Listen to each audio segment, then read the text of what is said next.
हुक्म मानना हो तो पहले बाप का माने, खिदमत करनी हो तो पहले अम्मा की करे। माँ को जो दर्जा मेरे नबी ने अता किया है, इस्लाम में जो मकाम माँ है, बेटे ने कहा या रसूल अल्लाह सल्लल्लाहु अलैहि वसल्लम मेरे सुलूक का सबसे ज्यादा मुस्तहिक कौन है? हुजूर नेकी करना चाहूं तो किससे करूं? नबी पाक ने फरमाया सबसे ज्यादा सलूक का इस्तेहकाक तेरी माँ का है। कहा हुजूर दूसरे नंबर पर? फरमाया तेरी माँ। हुजूर तीसरे नंबर पर? फरमाया तेरी माँ। हुजूर चौथे नंबर पर? फरमाया अब तेरा बाप है। उलमा ने लिखा हुक्म मानना हो तो पहले बाप का माने, खिदमत करनी हो तो पहले अम्मा की करे।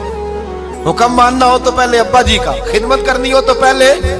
और मेरे मुस्तफा करीम ने फरमाया जन्नती 7 आसमानों के ऊपर, सिदरतुल मुंतहा से ऊपर, जन्नती बहुत ऊपर।